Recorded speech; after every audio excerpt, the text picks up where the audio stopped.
కొబ్బరికాయ ఇలా ఇవ్వండి.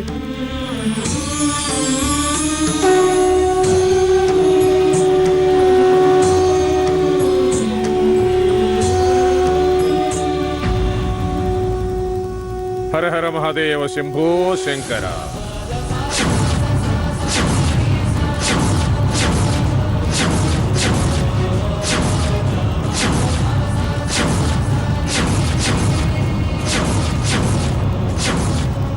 మనం ఇలా ఈ ప్రాంతంలో నడుస్తూ ఉంటే ఈ నారికేళం ఎక్కడైతే లేచి నిలువుగా నిలబడుతుందో అక్కడ పాతాళగంగ ధార ఉందని అర్థం.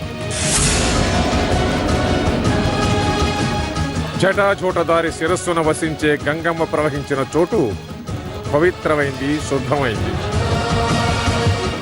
ఆ ప్రదేశంలో మట్టిని శ్రద్ధగా తీసి భక్తితో శివలింగాన్ని చెయ్యాలి. పదండి వెళదాం.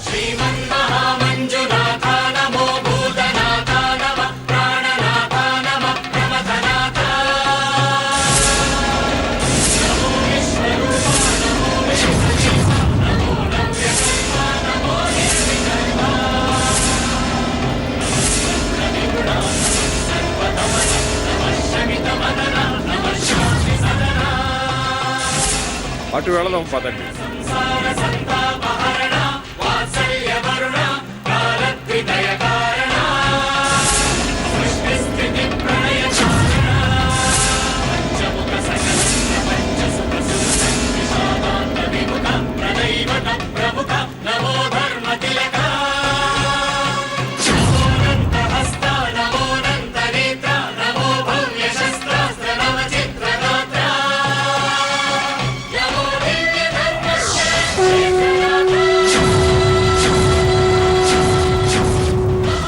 శివుడి ఆజ్ఞ అయ్యింది. ఇది పవిత్రమైన స్థలం.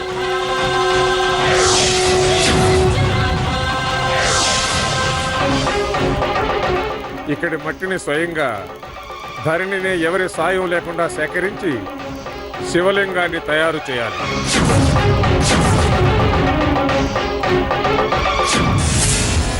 హర హర మహాదేవ శంభో శంకర.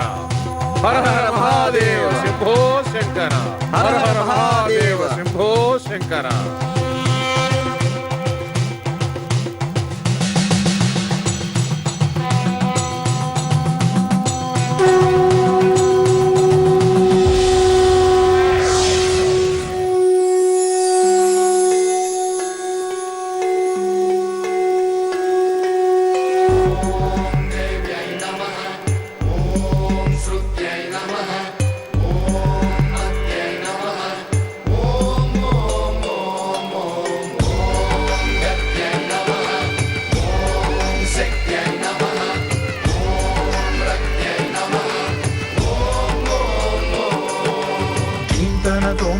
ధీంతన తోంతన నటరాజుకి నట భంగిమవో, ధీంతన తోంతన శంకరునికి సంకీర్తనవో.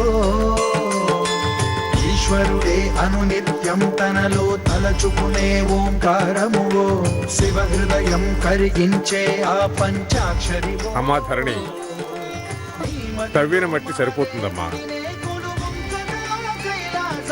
నువ్వు వెళ్ళి ఆ చెరువులో నీళ్లు తీసుకురామ్మా. అలాగే స్వామి.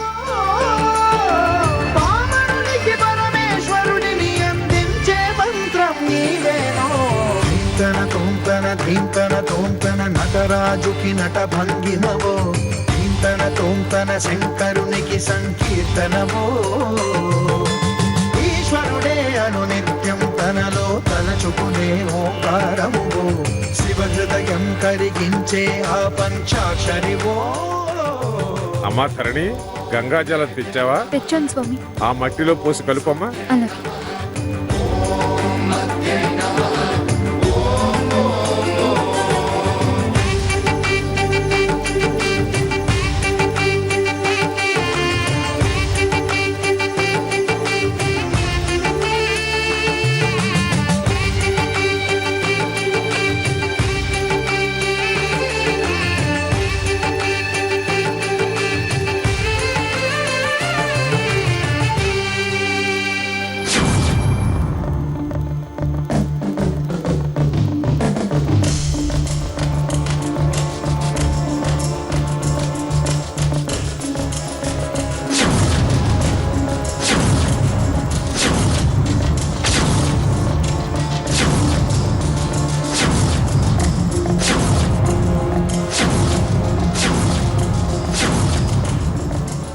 మమ్మీ, ధరణి దీక్షనన్నా భగ్నం చెయ్యాలి, లేదా నిశ్చితార్థమన్నా చెడగొట్టాలి.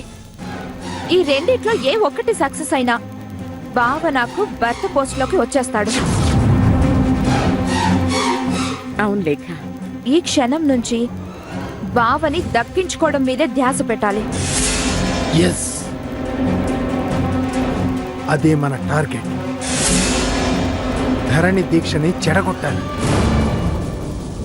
డబ్బుతో కొట్టి ముహూర్తాన్ని వెనక్కి నెట్టాం. 5 రోజులు ఉపవాసం. అసలే నీరసపు ప్రాణం. ఆకలికి ఆగలేదు.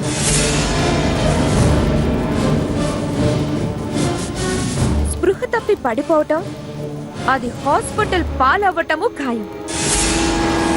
నిశ్చితార్థం బ్రేక్. అవును లేక, మనం ఆ ధరణిని ఆదిత్య జీవితం నుంచి తొలగించగలిగితే చాలు. ఆదిత్య నీ వాడవటం 100% గ్యారెంటీ. అప్పుడు నీ పెళ్ళి, అక్కకు మళ్ళీ పెత్తనం.